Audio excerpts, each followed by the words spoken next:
We're going to look to my left to see if the YouTube feed is up.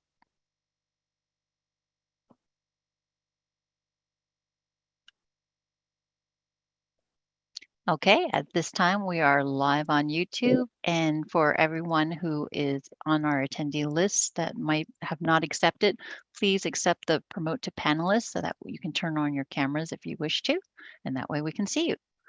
All right, we are live and we're ready to go. Great. Thank you very much, Amaret. Appreciate that. Welcome to the Golden Gate Bridge Highway Transportation District Finance Auditing Committee of Thursday, October 27th, 2022. It is 10:27 a.m. I'd like to call the meeting to order. And before we begin, please note, this meeting is live streamed on YouTube and recorded. Members of the public are encouraged to watch or listen to the meeting online or by dialing into 415-569-6446 for the audio of this meeting.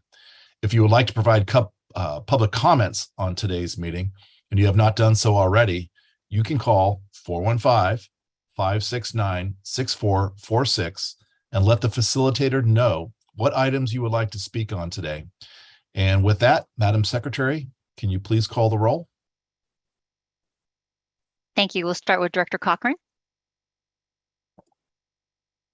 Here. Thank you. Director Giudice has not joined us yet. Director Grosboll. Here. Director Hernandez. Here. Director Maston. Here. Vice Chair Parr. Here. Chair Rabbit. Here. And President Theriault. Here. Thank you. Also on the line, we still have directors. I'm looking around. Director Thier, Director Rodoni is no longer here. Let me go back. Oh, Director Garbarino, there she is. In case she's waving her hand, and Director Hill. Thank you very much. And that confirms directors. I'll go to staff. Dennis Mulligan. Here. Joe Wire. Yes. Kim Manolius. Hi, I'm here. Thank you. And Madeline Chun is here. Dave Rivera. Good morning, President. Mona Babauta. Present. Jim Swindler. Present.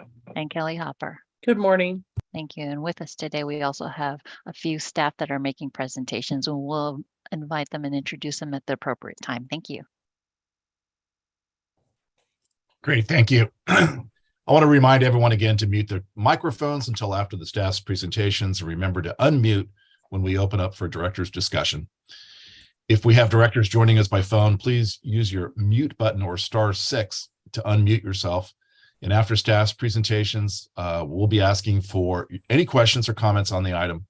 Click on the raise hand feature on the device if you have a question, or press *9 if joining by phone. If there are any questions, the secretary or I will call on you accordingly. If we missed your raised hand, please speak up. And after our discussion, we will ask for any public comment before moving on. And please follow along by referring to the page numbers located in the bottom right-hand corner of your meeting packet. Madam Secretary, with that, can we please introduce the first item? Thank you. We're going to start with item number 3, which is the ratification of previous actions by the Auditor Controller. Packet of commitments, ratifications, investments is before you and begins on page 5. And Wale Kajopai is here with us today to go over PFM's investment report for September, and that begins on page 9. Wale, I am going to turn it over to you to begin your presentation. Good morning, everyone. My camera is on, but for some reason I'm not showing up, so I will proceed with the presentation anyway. But good to see everyone, and I'll be going over the investment report for September. Okay. I will start the presentation. All right, let me help you out there. Share screen, and it's going to be screen 2. There you go. All right, perfect. Thank you, Amaret. So inflation, again, continues to be the consistent theme that we've seen over the last 12 months. The yield curve, especially on the shorter end of the curve, interest rates did make a pretty significant jump in the month of September. So if you look at the 2-year, the 3-year, and the 5-year, we see that those yields were up almost 80 basis points in 1 month, which is a pretty drastic move in the fixed income markets. Now, the good thing is that as rates do rise, that does give us the opportunity to start to use assets to purchase better yielding securities, but it does have a negative impact on securities that were purchased in the past. So that is the sort of the gift and the curse of a rising interest rate environment. When we move on to the next slide and we look at the index of leading indicators, this index basically takes a bunch of leading economic indicators. Moving on to page 10, this index takes a look at the leading indicators over a year-over-year basis, and then also over a month-over-month basis. What we see is that we're starting to see signals of an economic slowdown. So as things are starting to slow down, the fears of a recession continue to increase as we move throughout the year. Now, today we did get a GDP number that was a lot better than what we saw in the first and second quarter of the year. But again, growth, when we look at earnings with some of the companies that are already reported, we are signaling that growth is beginning to slow down. We move on to page 12. Page 12 takes a look at the housing market, and we're looking at rates. Rates are pretty much at that 7% mark, and that is a mark that we haven't seen in quite some time. Because cost of ownership has gone up and rates have also increased, what we're starting to see is existing home sales are starting to decline as more and more people get priced out of the market. Also starting to see price decreases. I don't know about you, but in my area, I do have the Redfin app give me an idea of what's happening in my area, and a lot of the messages that I'm getting are owners decreasing the price of their homes so that they can try to make them more affordable for those that are looking to make purchases. We move on to page 13. These are just some comments and highlights from the last Fed meeting. Again, their main objective is to make sure that inflation gets down to their target, which is somewhere around that 2% range. And we are well above that now. So again, getting inflation down continues to be their main priority. Now, food and energy are putting pressures on different sectors of the markets. We still have that war in Russia that is putting pressure on the energy markets, and they have raised rates. There was not a meeting this month, so we did not get a raise this month, but in September, there was a raise of 75 basis points. And the number at which their target Fed funds rate continues to climb because inflation is very persistent. So when we go on to the next page on page 14, excuse me, we can see that that target rate of the Fed funds rate is somewhere around that 4%, almost even 5% range based on what members of the committee are thinking. Because again, inflation is a lot more stickier than they anticipated. But the goal and what they're projecting is that as inflation starts to come down, and hopefully somewhere in early 2024 is what people are projecting, we see that many members of the committee are starting to decrease their target rates for the Fed funds rates, some going as low as that 2.5% area. In the long run, again, that 2.5% Fed funds rate is what they are projecting. So again, at some point, they cannot raise rates forever. At some point, if inflation starts to come down, if, as they said, they're going to be data dependent, we might start to see some rate cuts, hopefully in the future. When we move down to page 15, we take a look at how this has affected the equity markets. The S&P 500 was down about 24% at the end of September. This number has probably changed because October the last 2 weeks have been a relatively good month for stocks. So this number is probably not as bad as it was at the end of the month of September.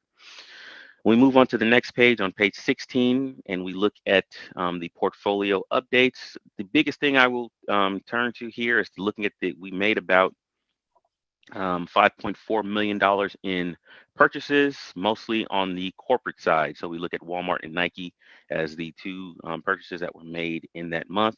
And as you can see, the yields here are very, very attractive. Nike yielding over 4.74%, and then Walmart almost at 4%. So again, even though rates are rising, as assets become available in the portfolio, that does give us the opportunity to generate more income for the portfolio in the long run, especially when we get to a point when rates start to decrease. These rates will have been locked in for the next 3 to 5 years, which is good for the portfolio's income generation.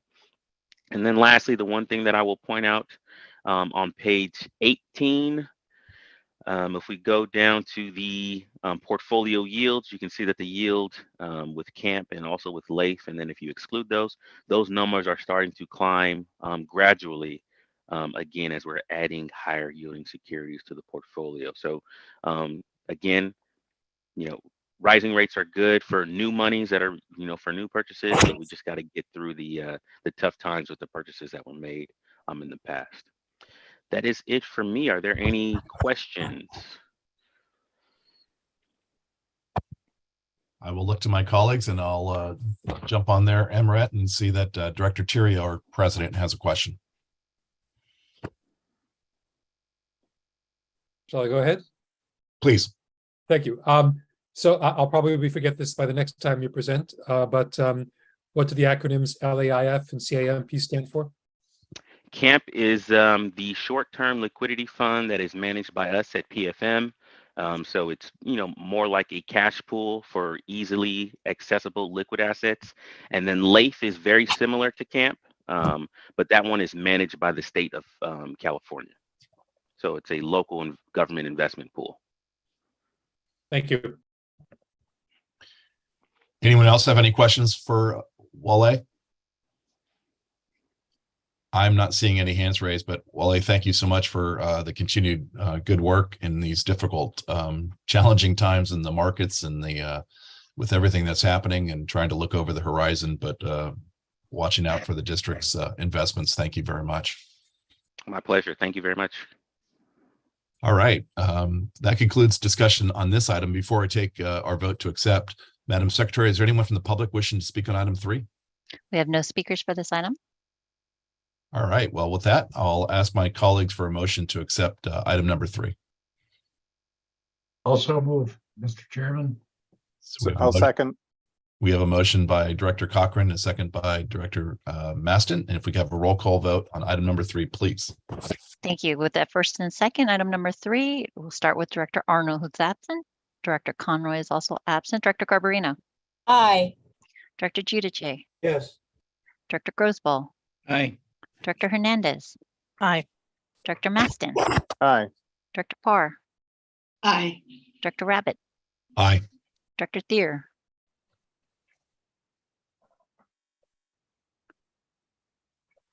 Director Thier. Aye. There you go. Thank you. Second Vice President Hill. Yes.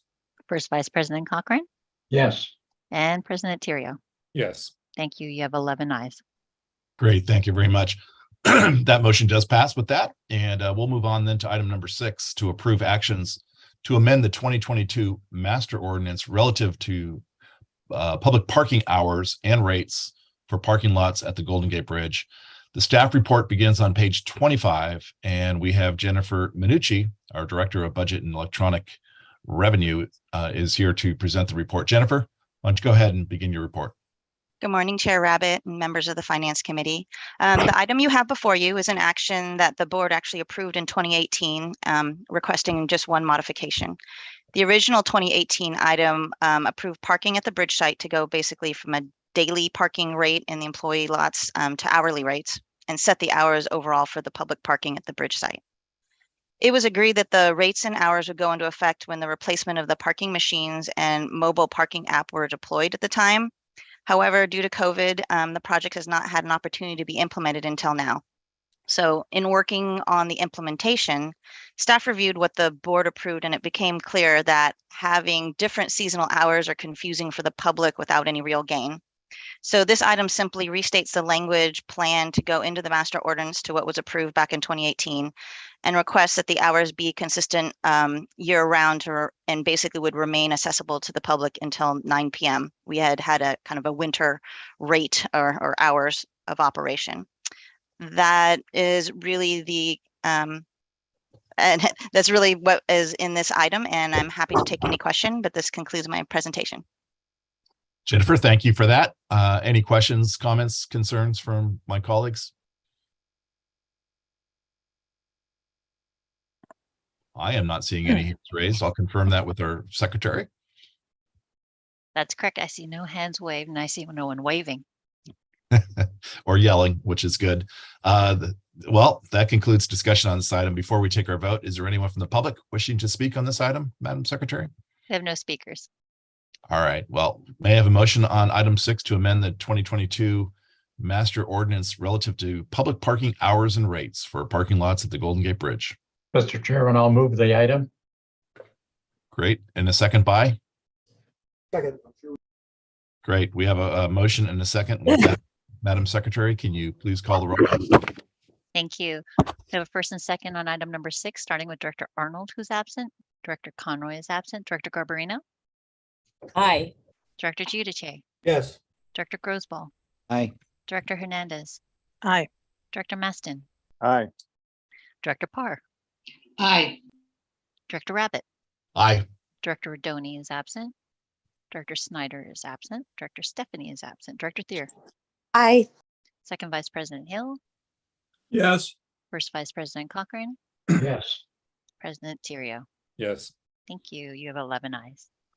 Great. Thank you very much. That motion passes. We'll move on to item number 7, which is to authorize an amendment to contract 2018-D-096, the Grants Management Professional Services. The staff report begins on page 33, and Amy Fry will present this report. Amy, please go ahead.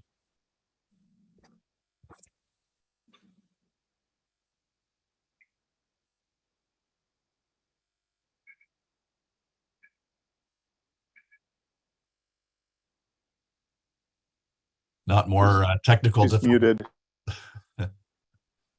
Good morning. Can you hear me now? Yes, Oh, there good you hearing go. you. Thank you. Okay, great. Well, good morning, Chair Abbott and directors. The item before you recommends that the Board of Directors authorize the third amendment to contract number 2018-D-096, Grants Management Professional Services, for $665,000 to fund additional on-call grant development and support services through December of 2023. For context, after completing an RFP process for grant services, the Board of Directors approved contracts with 2 consulting firms in November of 2018 for professional grant support services. Those contracts end in January 2024, and staff plan to advertise a new RFP next spring for on-call services.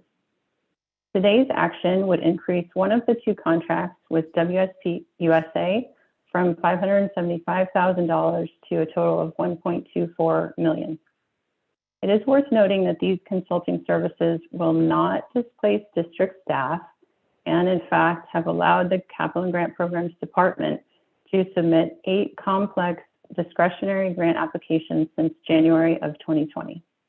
With that, I'm happy to answer any questions you may have. Great. Thank you, Amy. And I'll look to my colleagues for any questions, comments, or concerns on this particular matter. I see Director Thier with her hand up. Go ahead. Yes, directors. I have a potential conflict of interest. I'll be turning off my camera and will not be participating in this discussion or the vote. Great. Thank you for letting us know. Anyone else have any questions, comments, or concerns on this particular item? And Madam Secretary, anyone from the public like to speak on this item? We have no speakers for this item. Well, since there's no speakers and no one with their hand raised, that concludes our discussion on the item. I'll look for a motion on item 7 to authorize an amendment to the contract 2018-D-096. So moved, Parr. Great. And a second by? Second. Great. Thank you very much. And with that, can we have a roll call vote on this particular item? Thank you. Voting on item number 7 with the first and second. We'll start with Director Arnold, who's not here. Director Conroy is absent. Director Garbarino. Aye. Director Giudice. Yes. Director Grosball. Yes. Director Hernandez. Aye. Director Maston. Aye. Director Parr. Aye. Director Rabbit. Aye. Director Rodoni is absent. Director Snyder is absent. Director Stephanie is absent. Director Thier is recusing herself for a conflict of interest. And Second Vice President Hill, Yes. First Vice President Cochran, Yes. and President Serio. Yes. Thank you. That's 10 ayes and 1 recusal.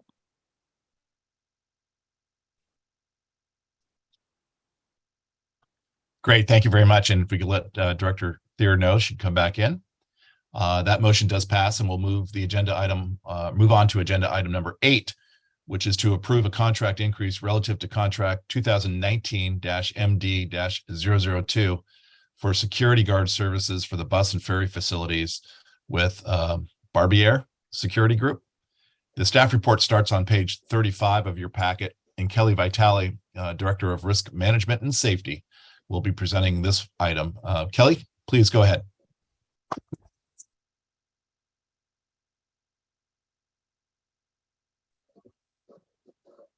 Good morning. Can you hear me okay? We can. Okay. So today, the item before you is to amend the contract from 2019, the contract number 2019-MD-002. Specifically, the amendment is required because over the period of the contract, there's been an increase in need of services. We had to establish a 24-hour, 7-day-a-week presence because of increased threats in particular locations. And there was also an increase in cost. So the vendor actually increased their costs, which is the first time they'd done that since we entered this contract with them.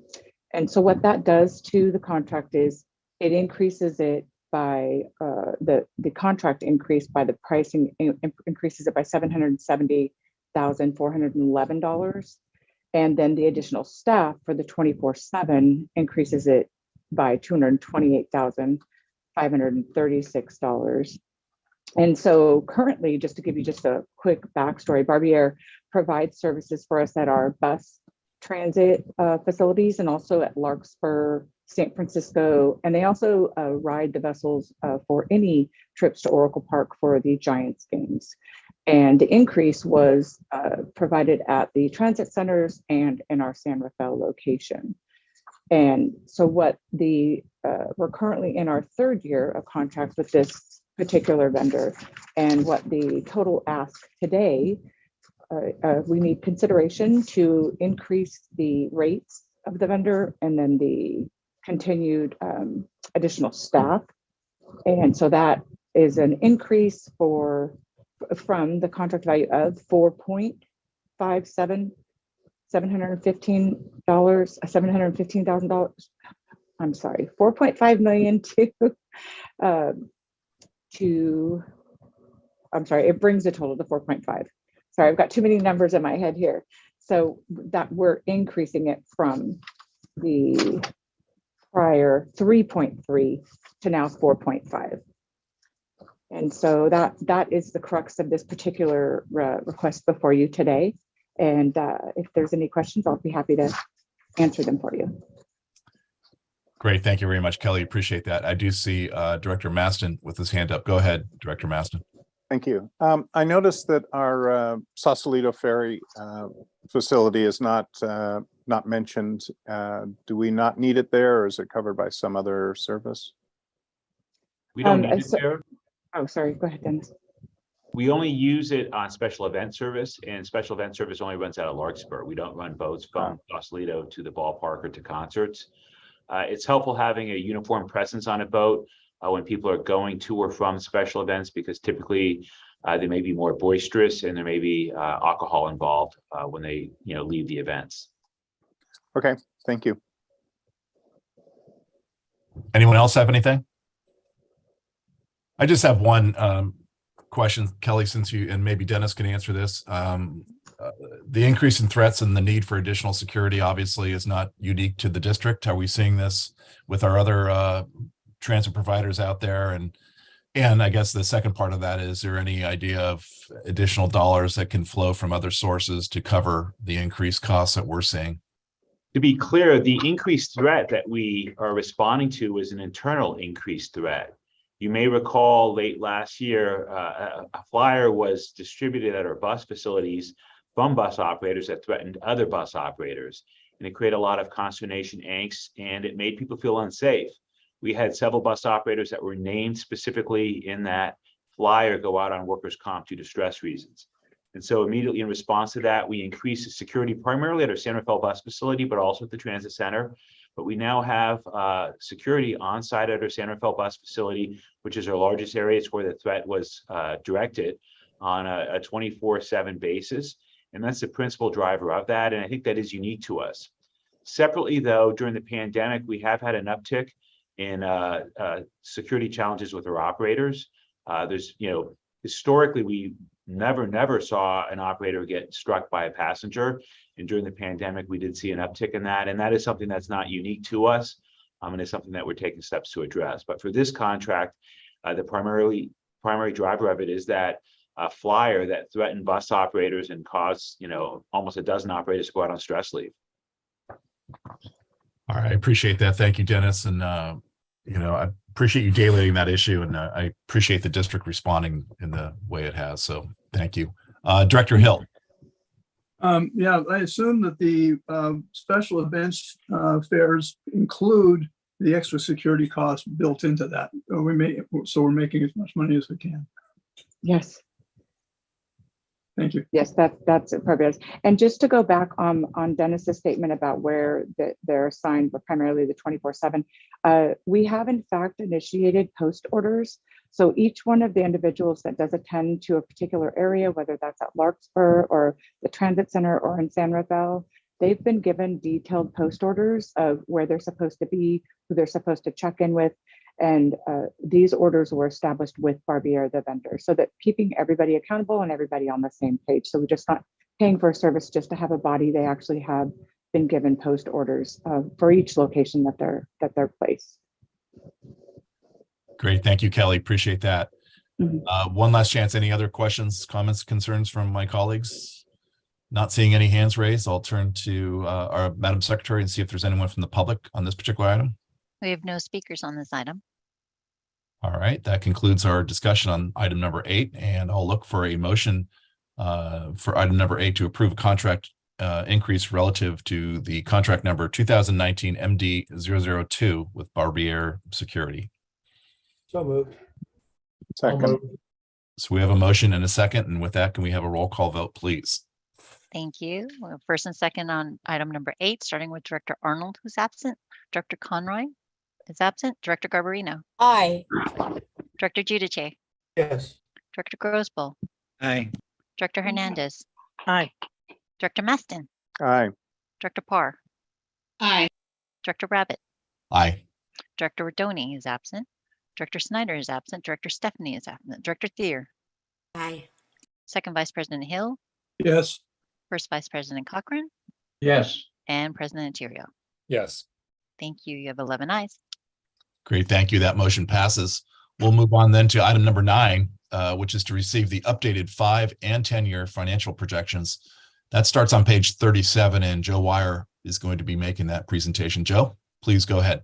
Thank you very much to the committee and the chair of the committee and the committee of the whole, if we still have one. What you have in front of you is the 5- and 10-year projections. First, before we get into the item, I'll just give a little bit of the history. It has been 3 years since the board last received one of these. It was and is part of the yearly financial management process here at the district. I say yearly, but then I said we haven't had one for 3 years, and that's because the last 2 years, the COVID situation, first the initial crisis, and then the lack of knowledge about what was going to happen in the last couple of years made projecting the future, which of course you're guessing on the present to go to the future. We couldn't even understand the present, let alone guess on the future with any sort of certainty that would have given the board, we thought, useful information or the public information to measure where we were headed. So we put it off. And I know we mentioned several times at finance meetings that we'd get back to it. And so here we are back again on cycle. And the cycle really is we have sort of three prongs of the financial planning process of the district. You have the budget, which the board passes, and it gives policy direction to the staff. It's sort of a measure in time saying, here's where we are right now. This is what we're going to do next year. And you pass that budget back in June. Then we do the projection after that, generally at this time of year, September, October, and it takes that budget and it says, well, if you keep doing those things for the next 10 years, where are you headed? And this is what we'll talk about in this report. And then generally speaking, where you're headed isn't really exactly where you want to go. So that's why we have a financial planning process, which is usually the third prong. And that also has been on hiatus for the last couple of years. We finished the old plan and we haven't really started the new planning yet because frankly, the situation was such, it was very difficult to plan. We didn't really have much knowledge of that. And that of course is something that we'll have to get to in the coming year or so. So now turning to the report itself, if you just take a look at that first page, which is mentioned earlier by the chair, page 37, says, what is this? Well, as I mentioned, it's your 5 and 10 year financial plan. And essentially what it does, it takes existing policy, so existing direction given by the board in the 2022-23 budget, and it extrapolates that out over a 10-year period. And in doing so, the expenses change because inflation happens. There's obviously a lot of inflation now, but inflation happens, costs change, and we try to predict those using assumptions based on other people's data that we can get. But what this doesn't have in it is it doesn't have future policy changes. So essentially it's the baseline, as you would call, and it's by which you would then measure future policy changes, and policy changes are decisions by the board. And whether we were to change our revenues, our prices, our expenses, those are the future policy types changes we talk about. And then we can measure them against this baseline. We take a look at the, go down to the next page. Before we get onto the actual findings of it, take a little look at the district's historical strength. And even though we've been through a very difficult time through COVID, I think both the one-time funding that we received from the federal government and the decisions that have been made by the board to keep service at the level that customers are demanding has kept the district overall in relatively good financial strength at the present. And if you look down at that graph on page 38, the district's projecting to have approximately $260 million in reserves for capital projects. As I said, that's good news. That's the same graph that we showed you in the budget back in June. But if you look at the next page, page 38 to 39, you can see that those funds are going to be used. They're going to be spent out. The red line, the bottom line, is how they're allocated. So they'll be allocated in the next couple of years, primarily being the largest when we start the phase 3B size and Richford project. And then they'll spend out on a slower rate. That's that upper line. And that's because capital projects take several years or many years to spend the actual money that gets allocated to them.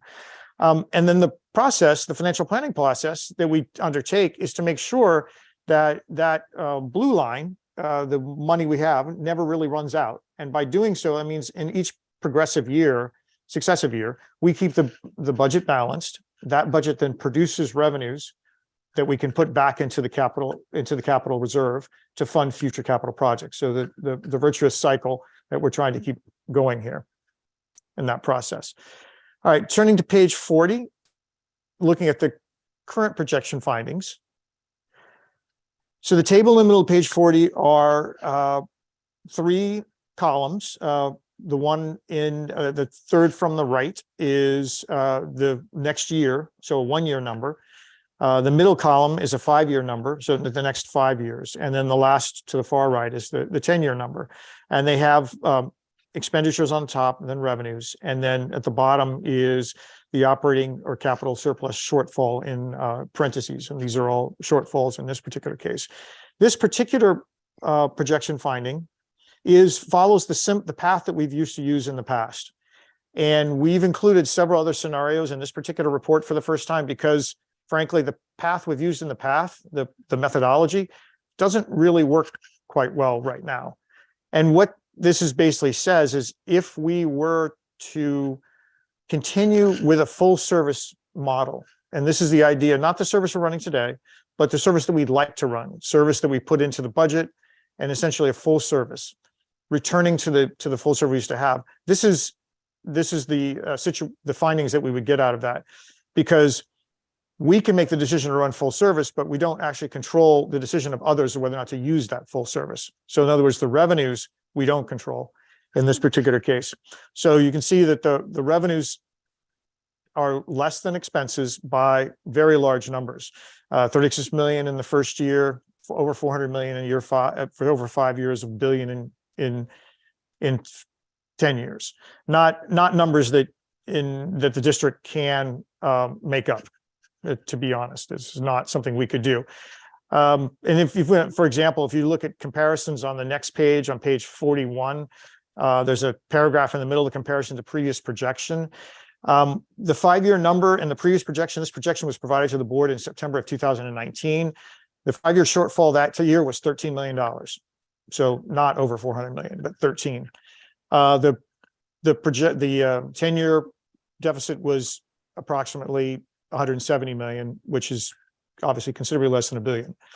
And there's a couple of reasons. Obviously, in those days, we had a different balance between revenues and expenses. We had much larger ridership and larger traffic patronage on the bridge, and that brought in greater revenues.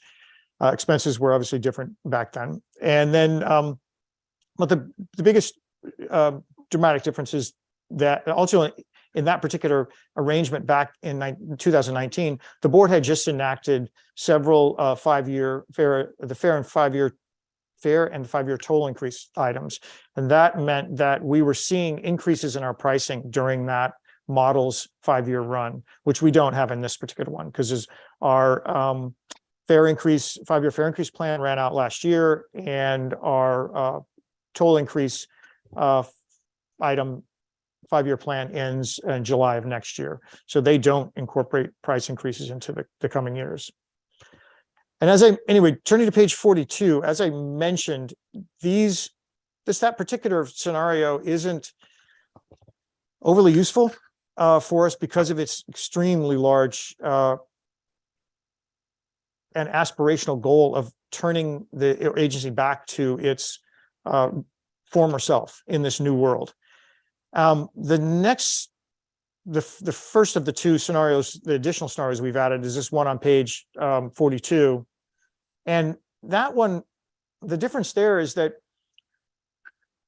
instead of using the policy direction that the board gave us in the 2022-23 budget, we used as a base the actual services that we are providing right now.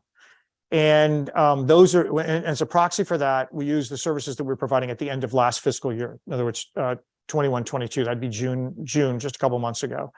And we took those services and we kind of projected that out into the future. So that decreases the amount of expenditures that we're going to have to make because we're providing a different level of service. Now, right now, that level of service is sort of based on the demand that we're getting from our customers.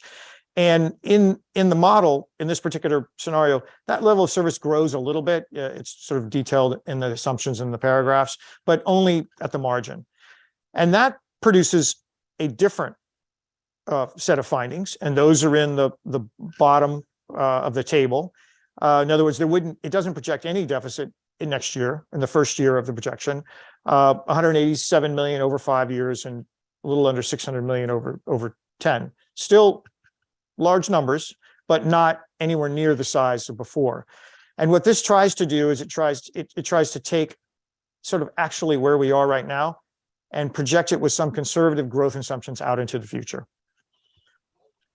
Lastly, which is on the next page, page 43, we threw in another scenario here, which was based on some questions and comments we've had, and finance committees over the last year, which was kind of what if things were back to normal, and that we took not what we had in the first scenario, which was the budget, but we had sort of back to normal, which means our patronage returned to where it used to be, our ridership returned to where it used to be. Therefore, our expenditures and service levels went back up to where they used to be. And this is kind of the scenario where COVID didn't happen, kind of thing. And I know it's unrealistic, but it is something to think about. Is what if it all just went back to where it used to be? And the best way we found to approximate that was to go back to the 2019 projection and just assume that it actually occurred, and that we were able to go through the years based on that projection.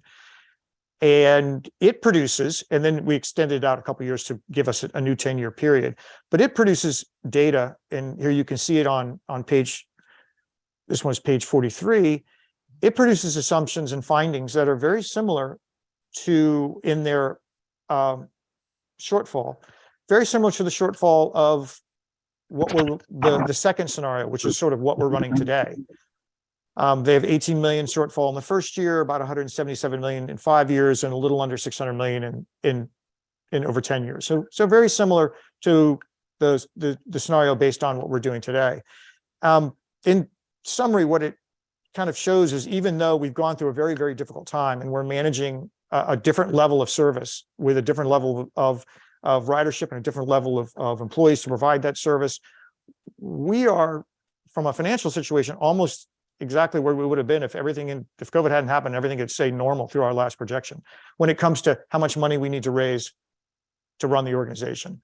Now we have to raise that money to run a different level of service, but that shortfall, but we're in the same area, the same general situation where we might have been if we hadn't had this entire COVID activity. Saying that, the data that you saw both in scenario 2 and in this third one, the shortfalls of a little under 200 million for 5 years and under 600 for 10, those are big. The shortfall over 5 years is not something that we haven't faced in past cycles here, so it's something that's reasonably normal. In a way, a little higher, but reasonably normal, that these things we can face. So from a financial planning perspective, there is every reason to believe that with a financial plan, we can guide the organization through a scenario that we see in that scenario 2.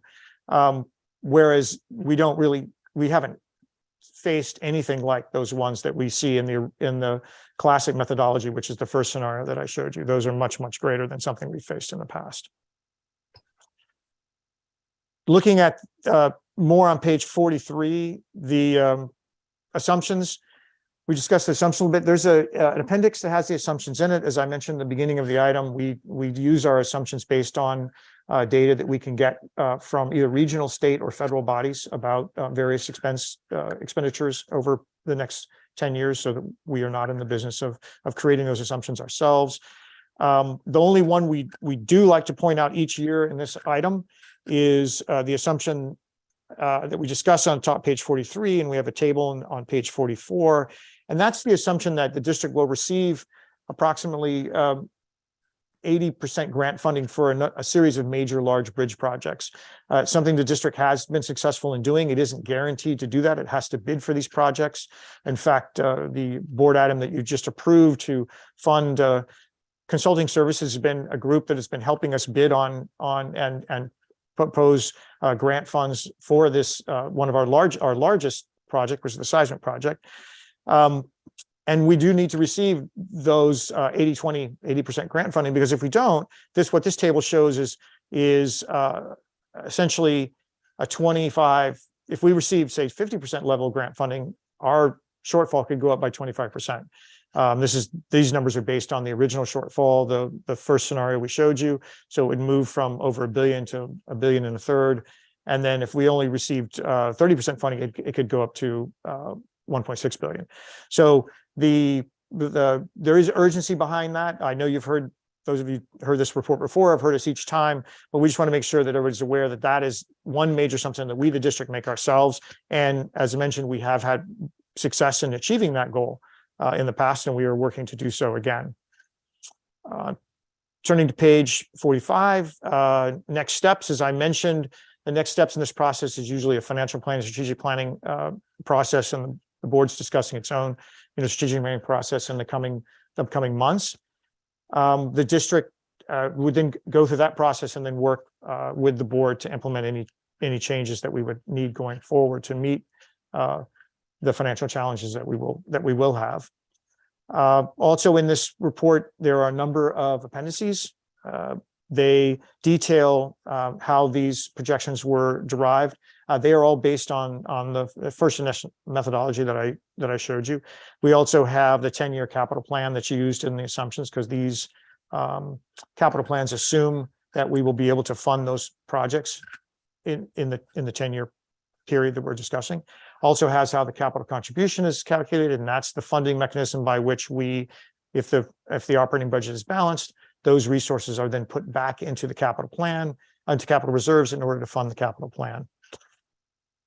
And with that, I am happy to discuss any more of this or to answer any questions. Well, Joe, thank you very much for putting all the work into bringing this. It's a bit sobering. And I got to tell you that any numbers with parentheses do make me shudder. I realize cash flow at the bridge has always been an evolution, but certainly where we are now. I will say that I know that Dennis is aware that when we just yesterday at MTC talking about the transit fiscal cliff, that is still out there. There's consideration of providing gap funding through the cap and trade revenues. I believe the desire is to get the gap funding for up to 5 years to see what, quote unquote, the new normal post-pandemic transit outlook is going to look like.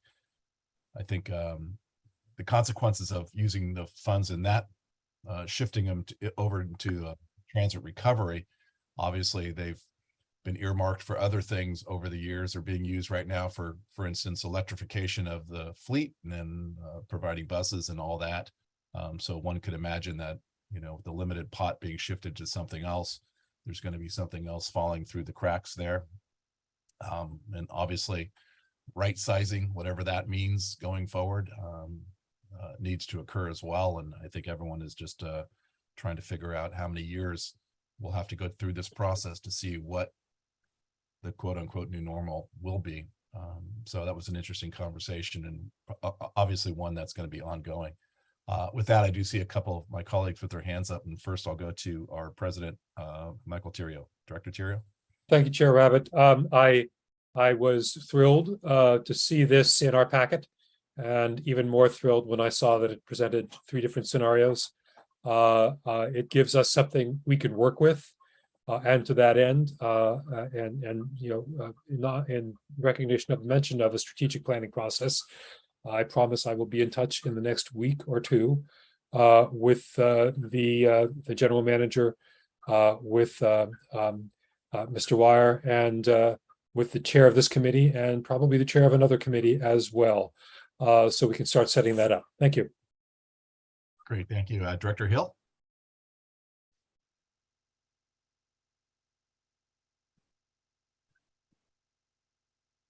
Director Hill, you need to unmute. Sorry about that.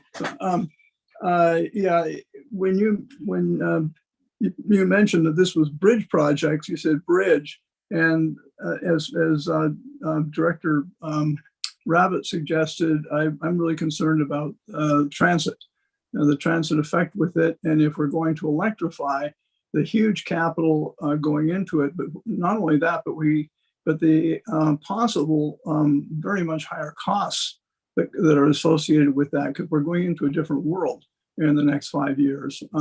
So I just wondered if that's been a consideration, or you have a plan that includes that, not just the bridge. Thank you for the question, Director Hill.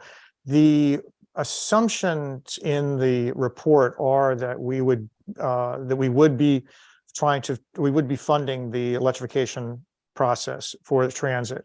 Having said that, the important that we get back to the habit of doing this every year, so that every year we can continue to fine tune the cost structure around that. So I wouldn't want to tell you that today's capital plan that you see attached to this report is going to be the final cost of any electrification process here at the district, because we probably don't know that yet. But next year we will, the capital planning process will bring in the new cost, or the new best estimate, and that will get incorporated into the next projection, and we'll just keep doing that. So yes, the projection takes into account electrification of transit, but probably not at the level that it will be eventually as we fine tune those numbers. And the reason it isn't singled out in the board report is that we have felt reasonably safe in assuming that the district is going to receive a large percentage of that cost as in the form of grants. Now, we're not assured of that, but the assumption is that we will receive that and that we will get that. And it's been a safer assumption. Transit has had a much longer history of this sort of grant, 80-20 grant district split.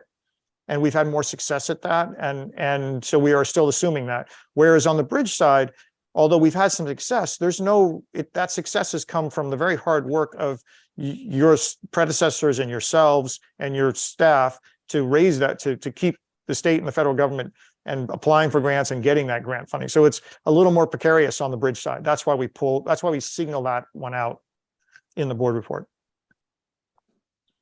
Thank you. President Tirio. Actually, I do believe it is singled out in the report in the appendices. If you look on page 59, under facilities rehabilitation for San Rafael, there's ZEB infrastructure, which I think is zero emission bus infrastructure. If you look to the next page for Novato, there's ZEB infrastructure. Down below that, there's Santa Rosa ZEB infrastructure. Down below that, there is San Francisco ZEB infrastructure. So my understanding was that the report, in fact, discusses the needs for electrification. Thank you. I agree. It does, and we'll continue to do so, and we'll update those as best we can each year. Anyone else have anything for Joe on this one? Director, if it's okay, I'd like to respond to your comment just to clarify, and I think you already are aware of this. The report that you see in front of you and the numbers that you see assume that the district is kind of on an island, and it does have to handle its own fiscal cliff. So any resources that the region or the state or the federal government was able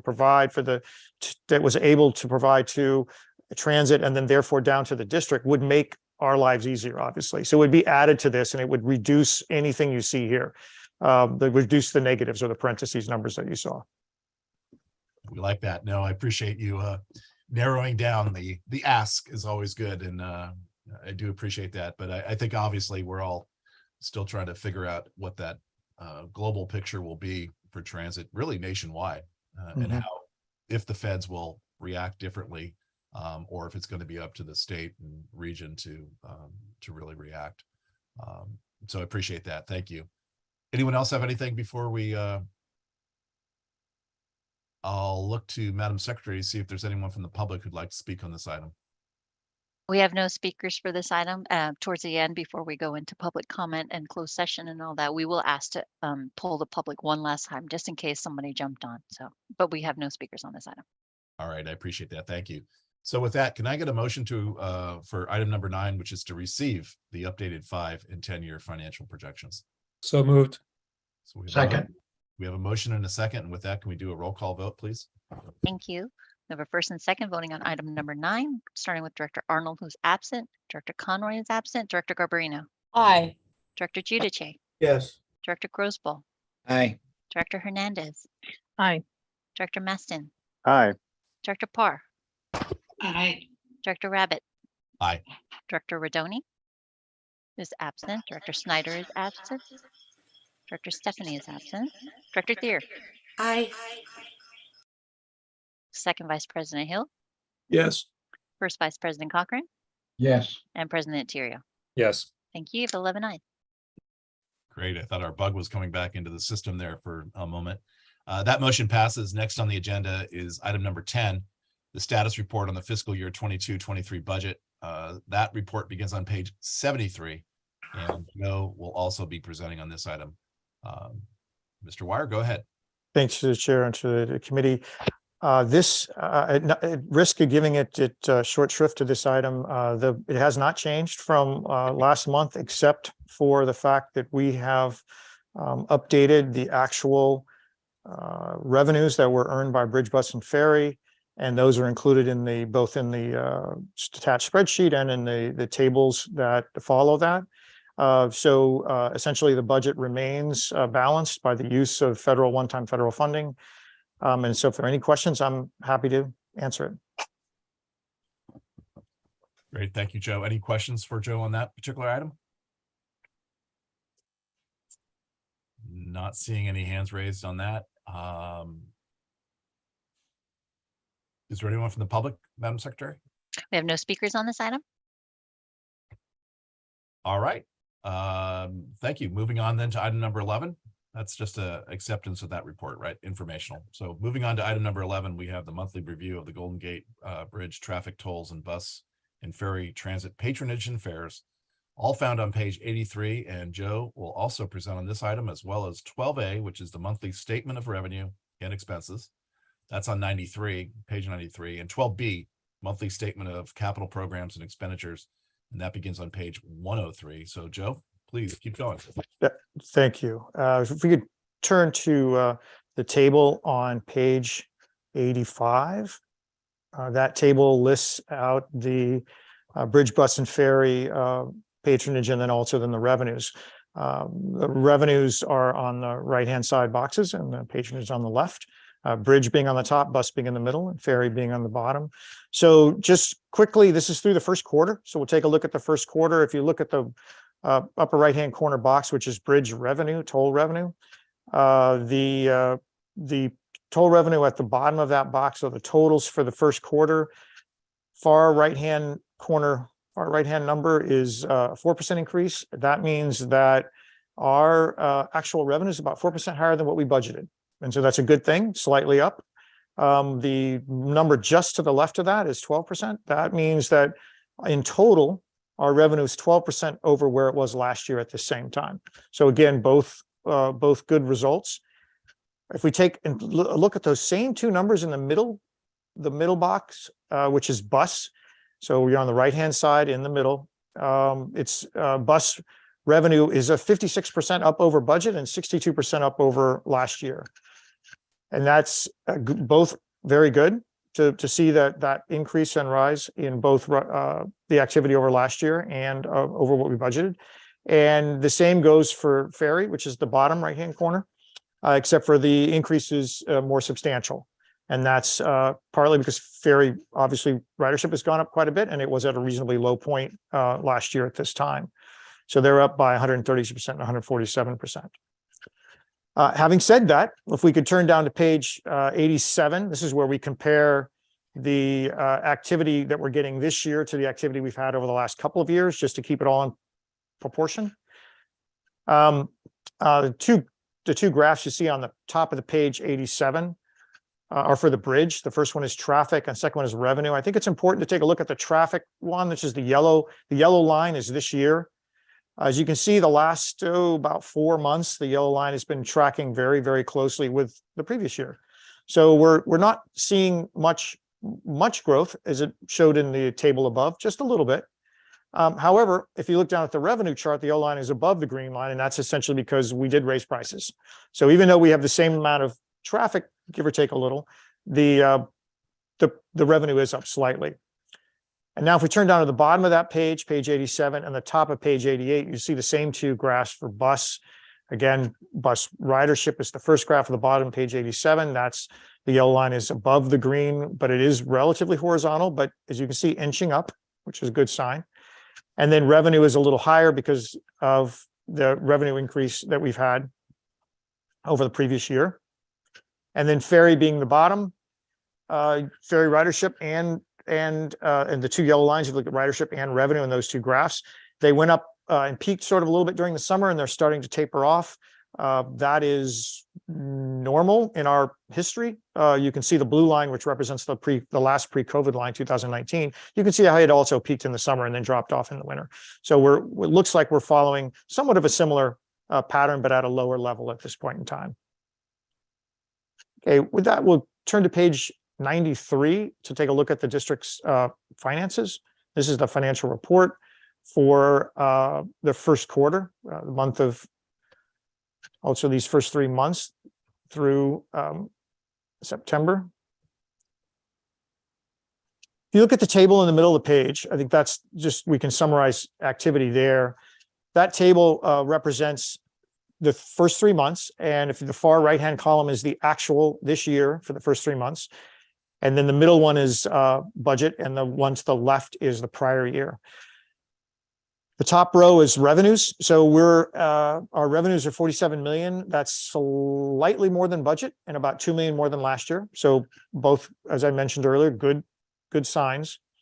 Expenditures are about 51 million. That's significantly less than what we budgeted because customers have not returned and we therefore have not increased the service levels. And but then they are very similar to where we were last year. And then finally, the third, the bottom line at the bottom are the consolidated revenues over expenses. And that's essentially the shortfall that we're running. If you look at the far right-hand side, that shortfall is a little under $4 million for this year. At the same time last year, it was a little over $1 million, but that's because we were using emergency one-time funding at that point, which we hadn't. The current year budget, we predicted without one-year funding, we'd be about 15 million under. Close to 16. So the fact that we've kept expenditures lower and revenues are slightly higher has kept our shortfall at a smaller, much smaller $4 million so far through the first quarter of the year. The attachments that you have on this report are line by line and for each division on its line item budget and also the financial report. Lastly, if you turn to page 103, that is the second part of this board item on the capital budgeting. And through the first quarter, you'll see on the first page, the table we have on the first page, and I'll just say that page number again one more time, through 103. Through the first quarter, expenditures are running about 16%, a little below normal, but not particularly. And also with capital budgeting and capital expenditures, a 3-month period is a very, very short time frame to judge how a capital project is going. What we've seen so far is slightly less than expected expenditures coming out of the large bridge projects, and then slightly higher, being offset by slightly more expenditures coming out of bus and ferry, but all within the margin of error in their planning of their reports. And with that, I am happy to answer any questions on any three of those reports, 11, 12A, or 12B. All right, great. Thank you, Joe. Appreciate that. Anyone have any questions? President Terrio. I'm back again. So Joe, on ferry, or Dennis, where are we in terms of service to the Mission Bay dock and Chase Center, for example? And that might actually give us a little more volume in the wintertime than we've had. At this juncture, we're not running special event service to Chase. We've added back lots of service. That's a piece of service that at this juncture doesn't make a lot of sense. Chase Center opened shortly before the pandemic began, and we're still operating out of a temporary facility that I dare say is a brisk 12-minute walk, and I walk fast from the Chase Center. So Regional Measure 3 includes money for WIDA to build a ferry landing right across the street. I mean, closer from my office to the boardroom to the Chase Center. Until such juncture, and until there's an evolution in, I think, the fan base for the Warriors, it's not going to be a robust opportunity. We did try a lot early on. We tried a lot of promotional things. The Warriors were in the East Bay for over 50 years. So the majority of the fan base for the Warriors resides there. Lots of longtime season ticket holders. With time, there'll be, I think, a progression of migration. For concerts, we found that it's a much smaller venue than Oracle Park. So, we ran ferries to the Lady Gaga concert at Oracle Park a couple weeks ago, and it was, quite full service. In the early days of the pandemic, we found, though, or before the pandemic, that the location of the landing makes it tough unless there's a large built-in base. And so it's something we talked about maybe experimenting again at some future date, but at this juncture, we have resources focused on where we have more robust ridership. Okay, thank you. That's useful. Anyone else have anything? Well, I think that concludes discussion on these items. And before we move on, Madam Secretary, anyone from the public wishing to speak on items 11, 12A, or 12B? We have no speakers for these items. All right. Again, no actions are required for these items, and we'll continue then on to item 13, which is the first quarterly report of judgments or settled claims. The report can be found on page 109 of your packet, and we have Kelly Vitale back with us to present on this report. Kelly, go ahead.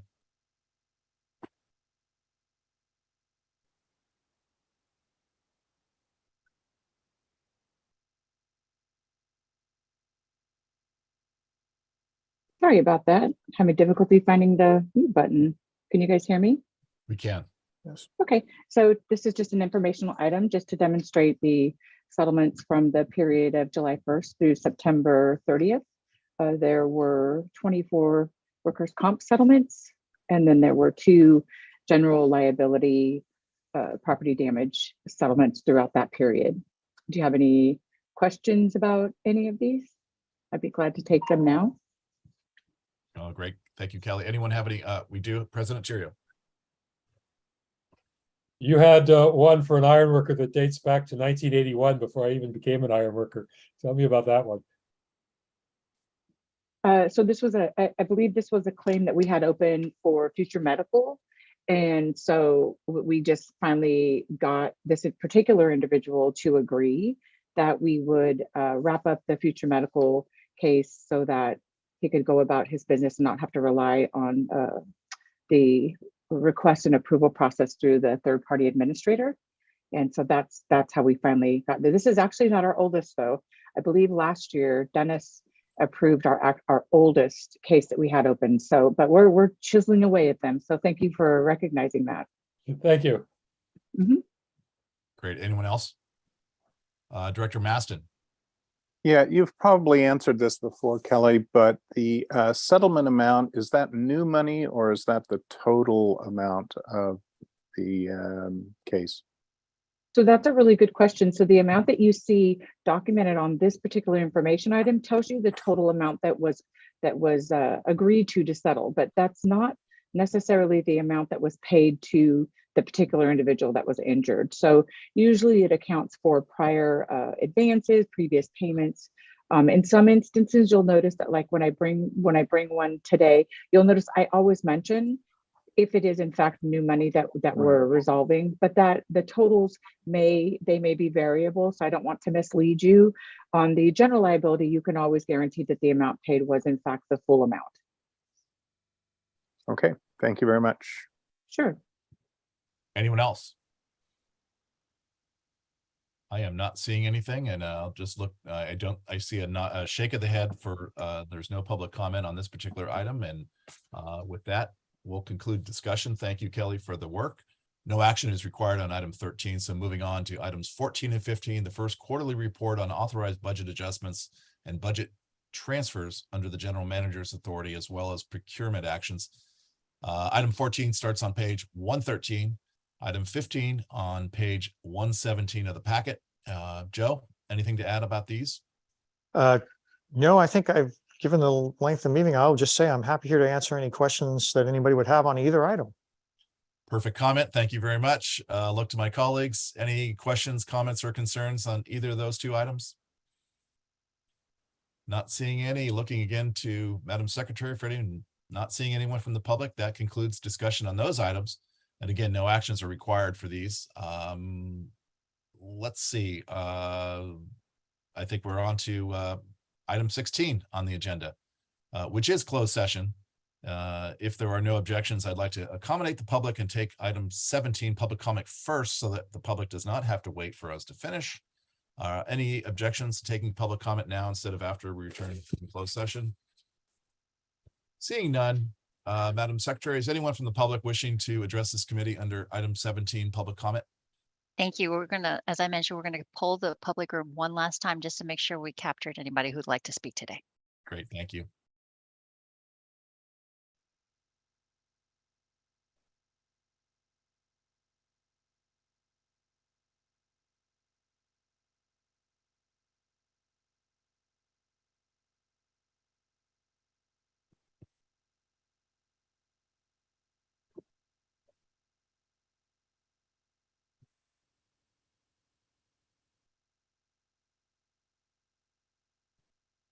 All right, thank you. We have no speakers under public comment for finance.